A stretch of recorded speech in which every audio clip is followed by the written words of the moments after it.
Hello everyone, hope all of you are doing very well. I've decided today to make this video in solidarity with the Save TF2 hashtag that is happening today on May 26th.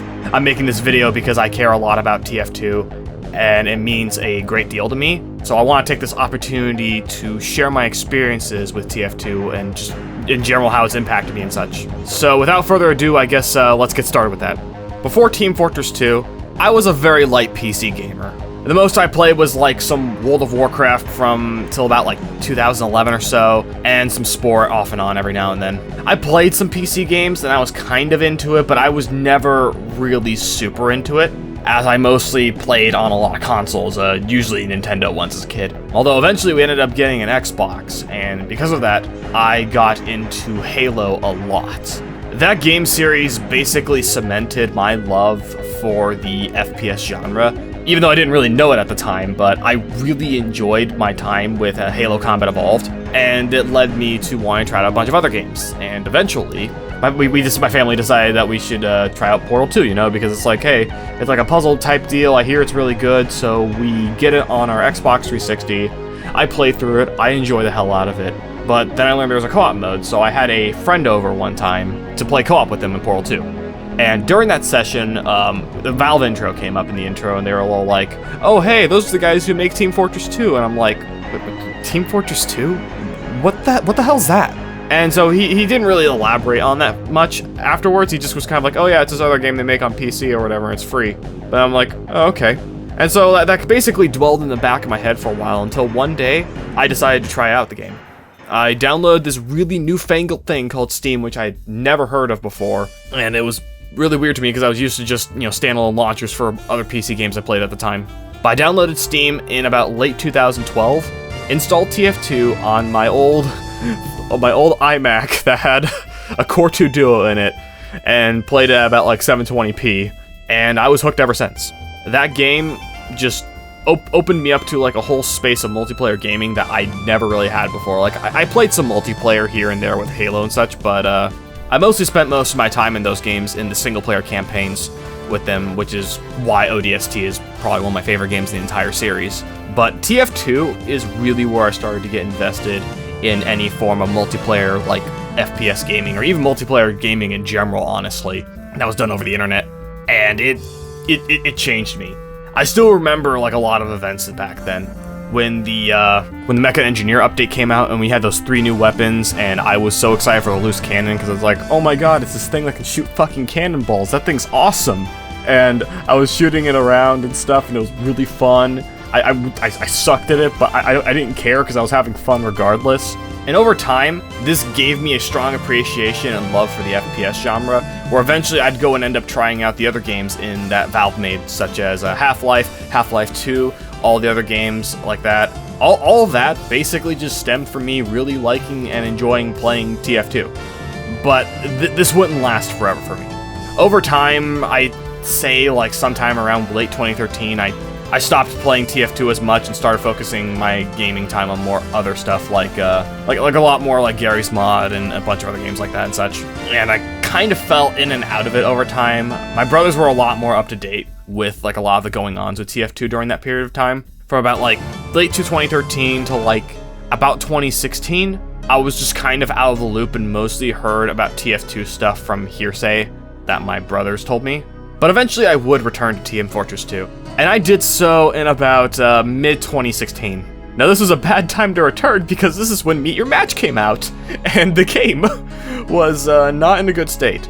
I would say that around Meet Your Match was probably the closest that TF2 has ever been to actually dying. And it didn't help that Overwatch also had just came out and was in a pretty good state at the time, I'd say. And it just destroyed the competition at the time, because like, why the fuck would you play TF2 at the time when like the fucking Meet Your Match update has fucked up so many things that made TF2 great to begin with. But that wouldn't last forever, because eventually, Jungle Inferno came out. It fixed a lot of the issues that Meet Your Match had. Not all of them, but a lot of them. And it made the game way more enjoyable. The new pyro weapons were really fun to play around with. I particularly loved the Dragon's Fury quite a bit. It's just a damaging machine as all fuck. Whatever the hell that means. And basically, I really enjoyed my time there with that game, but eventually I would stop playing TF2 for a little bit to focus on a lot of other single player stuff, because I was mostly invested in a lot of single player games at the times, and so I just didn't play a lot of TF2 during that time. I play on and off every now and then, like when Halloween would come out, I'd come on because Halloween was one of my favorite events for TF2, with all the crazy bosses and stuff at the time. Like, I know nowadays people absolutely hate dealing with, like, you know, boss mechanics in games, but like when I was a kid at the time, it was very novel and cool, and it breathed life into the game. It genuinely made it feel like it was some sort of like living liminal space world deal. I'm probably describing it really poorly, but that's kind of how it felt to me as a kid. And so that's why I really enjoyed Halloween. And, you know, Christmas was cool too. It wasn't quite as cool as Halloween, but it was still pretty cool. But eventually I would also come back to TF2 again and again. When I really started to come back and get more invested, though, was about early 2021, late 2020, when I started to really understand and get like a proper feeling of game sense for certain things in TF2, like my positioning and such. The only real problem with that was that TF2 at that time was in the start of what we would now know to be the bot crisis, which has not been very good for the game's health, to say the least. And little did we know that, like, well over a year later, we'd still be dealing with this, just as bad, if not worse, than before. Which has basically made casual mode completely unplayable for a good chunk of people. I know occasionally you can get in casual games without bots, but like it's starting to become less and less common as less and less people are starting to play casual and starting to get more and more flood with bots. Which brings me to why I'm making this video today. Everyone is tired of just the lack of care and respect that Valve has been giving to TF2 as of late. Like, apart from, like, basic cosmetic updates and such, they really have not been bothering to do even basic maintenance on their servers to prevent botting and cheating, like, from being widespread on their casual game modes. You could probably go into competitive mode and probably be just fine if anyone actually played that, you know. At least Man vs. Machine is okay, I guess. But, honestly, if it wasn't for the community servers out there like Skyle, Uncletopia, and many more, I don't think this game would still be alive. It'd probably be completely dead at this point if it weren't for the strong community servers and community figures just trying to keep this whole thing together and like trying to hold it up. But the problem with that is that it's basically like asking Arnold Schwarzenegger to hold up an elephant. Like, yeah, it's Arnold Schwarzenegger, but that's a fucking elephant. That's a massive task to do. And while we can keep these community servers and such as active as we want, it's not going to solve the underlying problem that these servers are becoming infested with bots. Which is why I'm making this today. I'm doing this in solidarity with the Save TF2 hashtag because I believe this game is better than what we are getting right now. This game has changed the lives of so many people, including myself, as I probably wouldn't have even gone into game dev and, like, you know, FPS game dev and such if I wasn't, you know, playing TF2 and having a lot of fun with it and learning about all these new maps and stuff and playing on custom servers with new maps. Some of those maps were awful, but, you know, who cares? It was all a learning experience and figuring out what worked and what didn't work. But all we are asking for as a community is for this game to be playable in a basic state.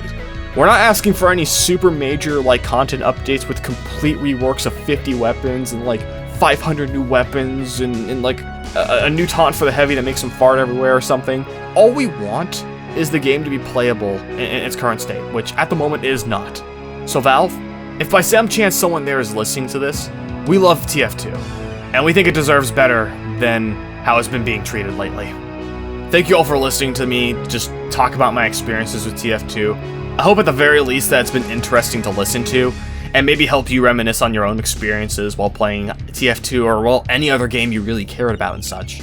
Thank you all very much for watching this, and I hope to see you all again soon.